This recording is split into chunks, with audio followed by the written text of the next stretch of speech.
त्योहार आने वाला था, इसलिए सभी बच्चे और बड़े पक्षी बहुत खुश थे।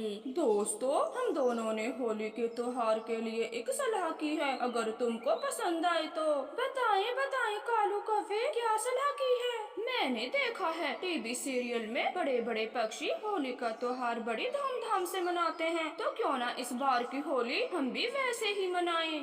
गौरी, विचार तो अच्छा है, लेकिन इसके लिए हमें क्या तैयारियां करनी होंगी? ढेर सारे रंग, पिचकारियाँ, मिठाइयाँ और एक बलून वाला बड़ा स्विमिंग पूल जिसमें रंगों का पानी भरा होगा। और गाना बजाना भी होगा। खूब होली खेलेंगे, बहुत मजा आएगा। मैं तैयार हूँ, चलो अभी से होली का सामान खरीद के लाते हैं। ठीक है, तो अपने अपने पैसे जमा कराओ। सब पक्षी अपने अपने पैसे मिला देते हैं, मगर रानो चिड़िया तो खामोश खड़ी थी। चिड़िया, आप भी पैसे दो, सबने पैसे दे दिए हैं। मिठू तोते, मेरे पास तो इतने रुपये नहीं हैं, मैं कहाँ से जमा कराऊं? कोई बात नहीं चिड़िया, हमें पता है तुम गरीब हो, मुश्किल से अपने बेटे का गुजारा करती हो। हम आपसे जबरदस्ती पैसे नहीं लेंगे, कोई बात नहीं। ऐसे कैसे नहीं लेंगे? हम सबने पैसे दिए हैं तो चिड़िया को भी देने होंगे, तभी हम इसे अपने साथ होली खेलने देंगे। ठीक है गौरी, मुझे इस बात का कोई दुख नहीं। तुम मुझे अपने साथ होली मत खेलने देना, मैं अपनी होली पुराने तरीके से मना लूंगी।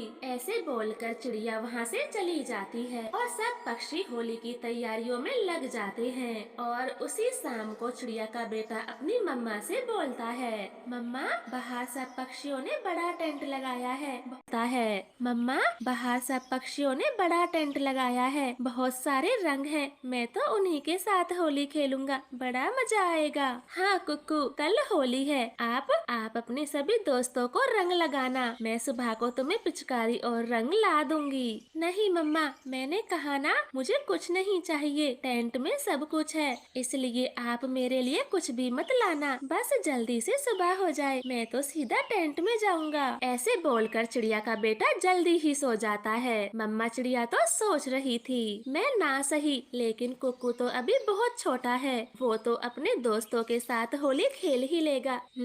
बच्चे को कौन मना करेगा। ऐसे चिड़िया भी सो जाती है। सुबह हो जाती है, कुक्कू नींद से जागते ही बाहर टेंट में पहुंच जाता है। अरे वाह, यहाँ तो बड़ी बड़ी पिचकारी हैं, मैं एक ले लेता हूँ। किक्की, जग्गू, सबको पिचकारी मारूंगा। ऐसे चिड़िया का बेटा अपनी पसंद की पिचकारी ले लेता है, लेकिन तभी गौरी कौवी वहाँ आ जाती है और गुस्से में कुक्कू से बोलती है, गरीब चिड़िया के बेटे, कुछ पता भी है ये एक पिचकारी कितने रुपए की आती है? ला, पिचकारी इधर दे। गौरी आंटी, ये सब कुछ होली खेलने के लिए है, फिर आप मुझे क्यों डांट रही हो? ये सब तो बच्चों की है। ये बात अपनी माँ से पूछ। अब बाहर निकल, दोबारा से अंदर मत आना, तुम गरीबों के लिए ये जगह नहीं है। कुक्कू तो रो पड़ता है। गौरी उसे धक्के देकर वहाँ से बाहर कर देती है। कुक्कू के सभी दोस्त अंदर टेंट में खूब मस्ती करते हैं, लेकिन कुक्कू रोए जा रहा था।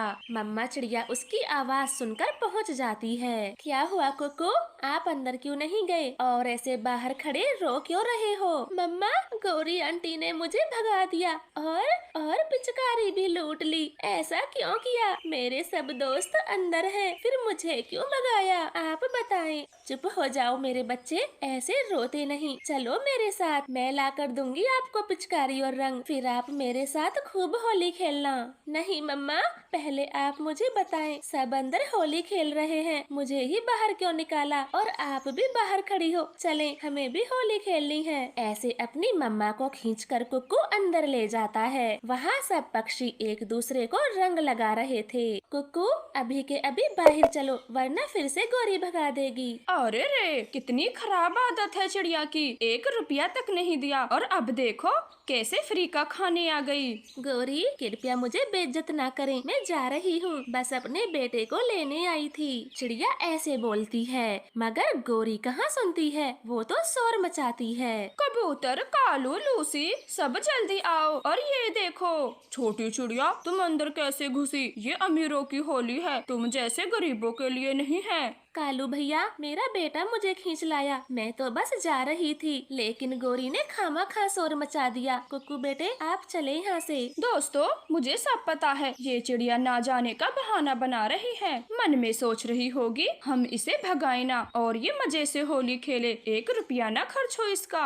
ऐसे गौरी कवि तो चुप ही नहीं होती, वो चिड़िया को खूब सुनाती है। चिड़िया बेचारी चुपचाप वहाँ से चली जाती है। आज होली है, सब पक्षी अपने अपने मजे में हैं, लेकिन मेरी होली तो तभी मनेगी जब मैं अपना शिकार पकड़ लूं। हाँ, लेकिन मेरी होली तो तभी मनेगी जब मैं अपना शिकार पकड़ लूं। हाँ, मैं रंग लगा के जाती हूँ, फिर कोई नहीं पहचानेगा। फिर चील अपने आप को ढेर सारा रंग लगाती है और शिकार पकड़ने चली जाती है। वो छुपते हुए बच्चों के पास आती है और जग्गू को पकड़ के ले जाती है। किसी को कुछ पता नहीं चलता, लेकिन चिड़िया टेंट के बाहर खड़ी थी। वो चील को देख लेती है। मुझे बचाओ, मुझे बचाओ, ये बुरी चील मुझे ले जा रही है। अरे, ये बच्चा तो जग्गू है और बुरी चील इसे ले जा रही है, मुझे बचाना होगा। ऐसे रानो चिड़िया चील का पीछा करती है। छोटी चिड़िया, भाग जा यहाँ से, मुझे खाने दे इस बच्चे को, वरना तुझे भी खा जाऊंगी। नहीं, मैं ये बच्चा तुम्हें नहीं खाने दूंगी। आज होली है, इसके माता पिता के घर में मातम छा जाएगा। मैं नहीं खाने दूंगी जग्गू को। ऐसे बोलकर चिड़िया चील का सामना करती है। वो खूब लड़ती है और जख्मी हो जाती है, लेकिन जग्गू को लेकर भागने में कामयाब हो जाती है। जाओ जग्गू बेटे, अपने मम्मा पापा के पास चले जाओ। जग्गू मेरे बेटे, तू कहाँ चला गया था? सबने तुझे कितना ढूंढा। मम्मा, बुरी चील आई थी, मुझे पकड़ के ले गई। रानू आंटी ने चील से फाइट की और मुझे बचा लिया, वरना वो चील अब तक मुझे खा गई होती। ये बात सुनकर गौरी कौवे को अपने बर्ताव पर बहुत दुख होता है। वो चिड़िया से माफी मांगती है। चिड़िया बहन, तुमने मेरे जग्गू को चील से बचाया, वो भी अपनी जान की बाजी लगा के। मैं हमेशा तेरी एहसानमंद रहूंगी और सुबह के लिए मुझे माफ कर दो। गौरी, एहसान कैसा? जग्गू को बचाना तो मेरा फर्ज था। मैं गरीब जरूर हूँ, लेकिन मेरा दिल गरीब नहीं। सच कहा चिड़िया तुमने, आज हम दोनों की आंखें खुल गई। कोई पैसे से अमीर हो या ना हो, दिल से अमीर होना चाहिए। हमें माफ कर दो और सब गिले शिकवे भुलाकर हमारे साथ होली खेलें। फिर गौरी कवि चिड़िया को रंग लगाती है और उसके गले लग जाती है। कुक्कू भी अपने दोस्तों के साथ मिल जाता है और खूब होली खेलता है। कभी पिचकारी मारता तो कभी गुलाल उड़ाता। वो सब खूब होली खेलते हैं। तो प्यारे दोस्तों, इस कहानी को लाइक और चैनल को सब्सक्राइब करें। आपका धन्यवाद। रानो चिड़िया बहुत गरीब थी। वो पकोड़े का एक छोटा सा ठेला लगाकर अपना गुजारा कर रही थी। रानो चिड़िया, आज किस चीज के पकौड़े बनाए हैं? खुशबू दूर दूर तक फैली हुई है। कालू भाई, आज 3 तरह के पकोड़े बनाए हैं, गोभी, प्याज और पालक के। आपको कैसे दूं? पालक के? मुझे हरी चटनी के साथ 2 प्लेट पकोड़े दो। पालक के पकोड़े मेरे फेवरेट हैं। चिड़िया कालू कौवे को पालक के पकोड़े दे देती है। इस तरह से रानो चिड़िया की दिन भर खूब कमाई होती। समय गुजरता गया। एक दिन अचानक से चिड़िया के बेटे की हालत खराब हो जाती है। वो दर्द से चीख रहा था। मम्मा मम्मा, जल्दी घर चले, कुक्कू भाई के पेट में बहुत जोर से दर्द है। गुड़िया बेटी, घर में चूरन रखा है, तुम कुक्कू को खिला दो। आज फिर से उसने कुछ बाहर का उमाल तुमाल खा लिया होगा, आप जाएं। नहीं मम्मा, कुक्कू भाई ने आज कुछ भी नहीं खाया, वो रो रहा है, वो जोर जोर से रो रहा है, आप घर चलें। फिर चिड़िया अपनी दुकान बंद करके गुड़िया के साथ घर जाती है। कुक्कू बेटे, कब से आपके पेट में दर्द है? मम्मा, मुझे सुबह से हल्का हल्का दर्द हो रहा था और स्कूल से आते आते मेरी हालत बिगड़ गई। सच मम्मा, मैंने बाहर का कुछ नहीं खाया, आप गुड़िया से पूछ लें। फिर मम्मा चिड़िया अपने पंख से बनाकर कुक्कू को काढ़ा पिलाती है। बेटा, इस काढ़े को पीने से आपका दर्द खत्म हो जाएगा, बस थोड़ी देर और सहें। मम्मा चिड़िया बार बार अपने पंख से कुक्कू के माथे को सहला रही थी, मगर काढ़े पीने के बाद भी दर्द खत्म नहीं होता। कुक्कू और जोर से रोने लगता है। मम्मा, और बार तो काढ़ा पीने के तुरंत बाद ही दर्द ठीक हो जाता था, लेकिन अब तो कुछ नहीं हो रहा, दर्द तेज तेज होता जा रहा है। चिंता मत करो मेरे बच्चे, मैं आपको अस्पताल लेकर चलती हूँ। ऐसे बोलकर मम्मा चिड़िया तुरंत ही अपने बेटे को नजदीकी अस्पताल में ले जाती है। वहाँ बड़े बड़े डॉक्टर कुक्कू को चेक करते हैं। मम्मा चिड़िया तो अब घबराने लगी थी। वो एक डॉक्टर से पूछती है, डॉक्टर जी मेरे बेटे को बस पेट दर्द है, ये बड़े बड़े डॉक्टर ऐसे क्यों देख रहे हैं? देखिए बहन जी, हमने कुकू के पेट के सारे चेकअप कर लिए। हमें पता चला है आपके बेटे को कोई मामूली दर्द नहीं बल्कि उसके पेट में ट्यूमर है। इसका पूरा इलाज हमारी बड़ी टीम करेगी और अब कुकू यहीं एडमिट रहेगा। डॉक्टर की ये बात सुनकर दोनों माँ बेटियों के पैरों से जमीन खिसक जाती है और रानो अपने बेटे का इलाज करवाने में व्यस्त हो जाती है। वो पूरा दिन अस्पताल में ही रहती। धीरे धीरे ऐसे 10 दिन निकल जाते हैं। मम्मा मुझे क्या हुआ है, कोई बताता क्यों नहीं? मैं कब तक यहाँ रहने वाला हूँ, मेरा मन नहीं लगता। मेरे बच्चे आपको कुछ भी नहीं हुआ, बस जरा से कमजोर हो गए हो, इसलिए डॉक्टरों ने आपको अच्छे खाने पीने के लिए अपने पास रखा है। अब ये जूस पी लो। मम्मा कुक्कू भाई को हम घर कब ले जाएंगे? गुड़िया बेटी हम बहुत जल्द ही कुक्कू भाई को घर ले जाएंगे, आप भाई के पास रहें, मैं अभी आती हूँ। ऐसे बोलकर मम्मा चिड़िया बड़े डॉक्टर चील के पास जाती है। डॉक्टर साहब मैं अपने बेटे को घर कब ले जा सकती हूँ? आप अभी कुक्कू को घर नहीं ले जा सकती हो, वो एक बड़ी बीमारी के दायरे में है। उसका एक ही इलाज है, कुक्कू का ऑपरेशन, तभी आपके बेटे की जान खतरे से बाहर होगी। डॉक्टर जी ऑपरेशन के बाद मेरा कुक्कू स्वस्थ तो हो जाएगा? हाँ बिल्कुल, ऑपरेशन के बाद कुक्कू पूरी तरह खतरे से बाहर होगा। तुम्हारे पास कुछ समय है, बस तुम ऑपरेशन की फीस भर दो, तभी हम ऑपरेशन कर देंगे। चिड़िया पैसे लेने घर जाती है, मगर उसके संदूक में तो एक भी रुपया नहीं था, सब पहले ही खर्च हो चुके थे। अरे मैं तो भूल ही गई, पिछले 10 दिन में अस्पताल का खर्चा भी तो मैंने ही उठाया है, सारे पैसे खर्च हो गए। अब अपने बेटे के ऑपरेशन के लिए 50,000 रुपए कहाँ से लाऊं? चिड़िया ऐसे सोचकर अपने पड़ोसियों से पैसे उधार मांगती है, मगर कोई भी चिड़िया को 50,000 रुपए उधार नहीं देता। कोई रुपये देने को तैयार नहीं है। अब मैं कहाँ से लाऊं पैसे? डॉक्टर ने बोला है ऑपरेशन के लिए अभी समय है, तब तक मैं पकौड़े बेचकर पैसे कमा लेती हूँ। हाँ मैं ऐसा ही करूँगी। ऐसे सोचकर मम्मा चिड़िया पकौड़े बेचना शुरू करती है। आने वाले कुछ दिन बारिशों के थे, इसलिए बारिश में मम्मा चिड़िया के पकौड़े खूब बिकते हैं। चिड़िया भी दिन रात पकौड़े ही बनाया करती। वाह वाह चिड़िया, बारिश में आपके पंख से बने पालक के पकौड़े खाकर तो मजा ही आ जाता है, तो जल्दी दो। कालू भैया आप जरा इंतजार करें, सब्जी खत्म हो गई है, मैं अभी बाजार से लेकर आती हूँ और आपके लिए जल्द ही पकौड़े बनाती हूँ। चिड़िया भागी भागी सब्जी लेने बाजार जाती है, मगर लगातार तेज बारिश की वजह से सब्जी मंडी भी बंद थी।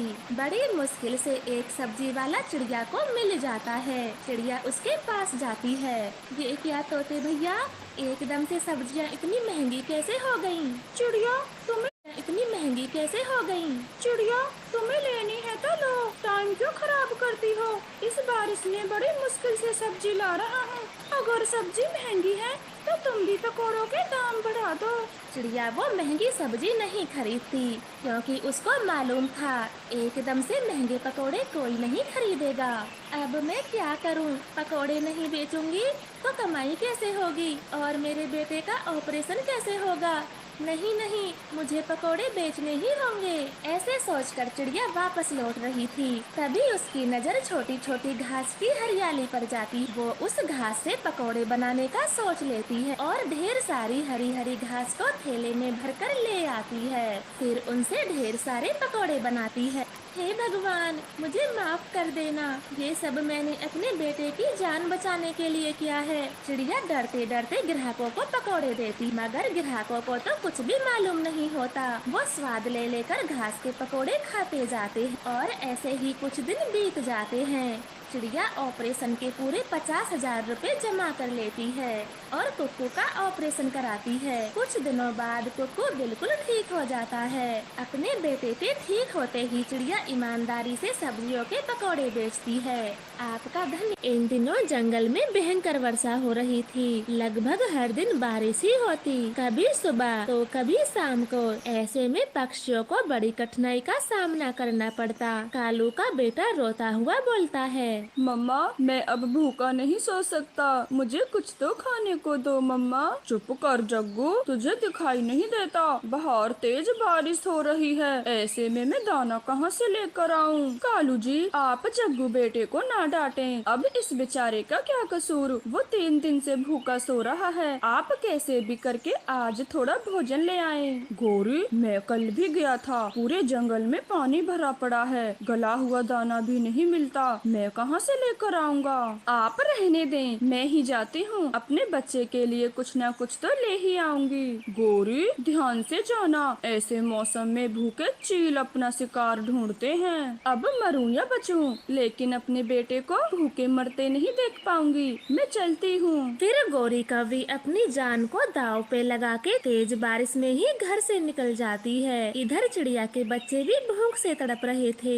मम्मा मम्मा भैया को तो देखें, कैसे चक्कर खाकर ये गिर गए हैं, आप जल्दी करें। मम्मा चिड़िया भागी भागी कुक्कू के पास आती है और बारिश की बूंदे उसके मुंह में डालती है। कुक्कू धीरे धीरे अपनी आंखें खोलता है। कुक्कू मेरे बच्चे, आप ठीक तो हो? हाँ मम्मा मैं ठीक हूँ, बस थोड़े से चक्कर आ गए थे, आप चिंता ना करें, मुझे कुछ नहीं हुआ। कुक्कू भाई ये सब भोजन न खाने के कारण हो रहा है, लेकिन मम्मा क्या करे, ऐसी बारिश में दाना कहाँ से ढूंढ कर लाए। गुड़िया बेटी आप भाई के पास रहें, मैं बाहर जा रही हूँ, कहीं न कहीं से तो भोजन लाना ही होगा, वरना मेरा कुक्कू मर जाएगा। नहीं मम्मा मैं भूखा रह लूँगा, लेकिन आप बाहर ना जाएं, कल बुलबुला की मम्मा को चील पकड़ के ले गई थी। बच्चों मुझे कुछ नहीं होगा, मैं वापस घर आ जाऊंगी, आप घबराए ना। ऐसे बोलकर मम्मा चिड़िया भी भोजन की तलाश में घर से निकल जाती है। बाहर तेज बारिश हो रही थी, आसमान में काले काले बादल छाए हुए थे, उन्हें कुछ भी ठीक से दिखाई नहीं दे रहा था। ये डंडा, एक काम करती हूँ, इसे अपने पास रख लेती हूँ, अगर चील मुझे मिल भी गई तो उसकी इसी से पिटाई करूँगी। फिर गौरी कौवी उस डंडे को अपने कंधे पर रखे आगे की तरफ निकल जाती है। भूखा चील पत्तेदार पेड़ में छुपा बैठा था, उसकी नजर रानो चिड़िया पर जाती है। आ गया शिकार, आ गया, आज इस छोटी चिड़िया को पकड़ के ले जाऊंगा, मेरी पत्नी इसका मांस खा के बहुत खुश होगी। चील चौकन्ना हो जाता है, भोली चिड़िया को क्या पता था, वो उसी पेड़ के बिल्कुल पास से जाती है। तभी चील एकदम से चिड़िया को दबोच लेता है। इतनी भी छोटी नहीं है ये चिड़िया, इसे तो हम दोनों का पेट भर जाएगा।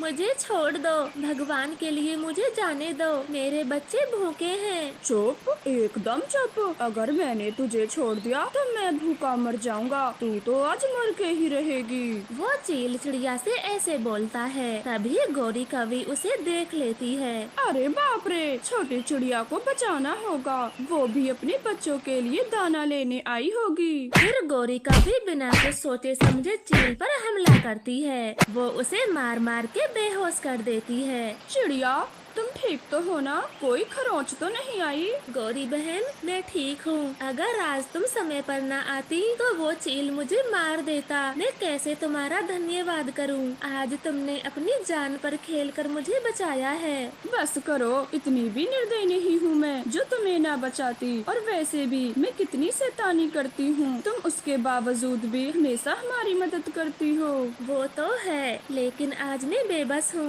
मेरे बच्चे भूखे हैं, उनके लिए भोजन लेने आई हूँ।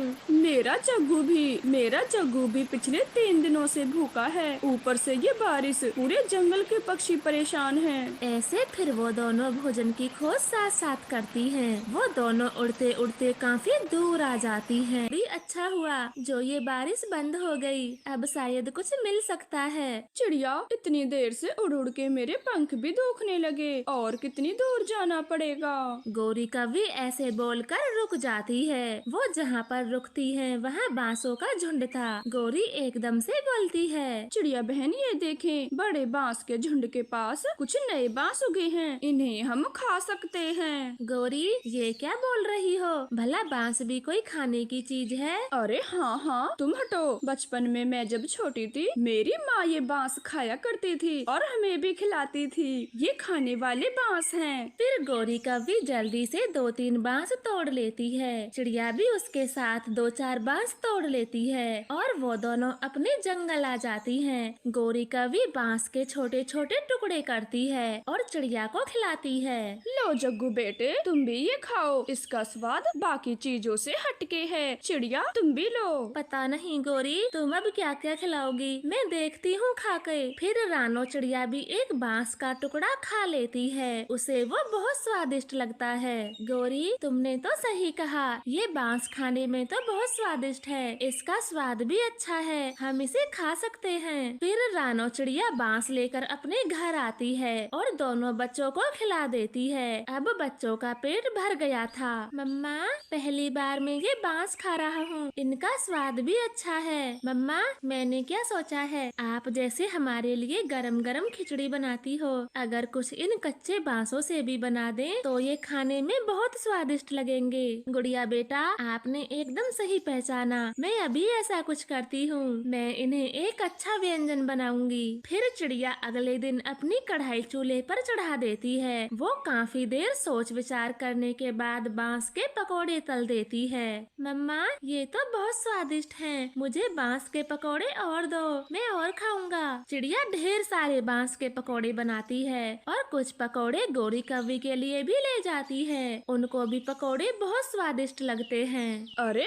वाह चिड़िया बहन, आपने तो बांस के पकोड़े ही बना डाले। ये इस मौसम में बहुत टेस्टी हैं। पेट भर गया इन्हें खा के। गौरी मेरे पास कढ़ाई है, क्यों ना और बांस लाकर जंगल के बाकी पक्षियों को भी बांस के पकोड़े खिलाए जाएं, जैसे हमारे बच्चे भूखे थे। ना जाने कितने पक्षियों के बच्चे भूखे होंगे। ठीक कहा चिड़िया, मैं भी तुम दोनों के साथ जाऊंगा बांस लेने। ऐसे में दूसरे पक्षियों की मदद करना बहुत अच्छी बात है। ऐसे बातें कर वो तीनों बांस के जंगल चले जाते हैं और काफी सारे बांस लाते हैं। चिड़िया अपने घर में बांस के पकोड़े बनाती है और कालू गौरी घर के बाहर भूखे पक्षियों को पकोड़े बांटते हैं। दे दो, मुझे और दे दो, मेरी पत्नी और बच्चा बहुत भूखे हैं। हाँ मिट्ठू तोते, क्यों नहीं, ये ले पूरे 3 प्लेट पकोड़े ले जा और पेट भर के खिला अपने पत्नी बच्चों को। गौरी कालू ये बांस के पकोड़े तो बहुत स्वादिष्ट हैं, मुझे भी दो। वो कबूतर को भी 1 प्लेट पकोड़े दे देते हैं। ऐसे वो सभी पक्षी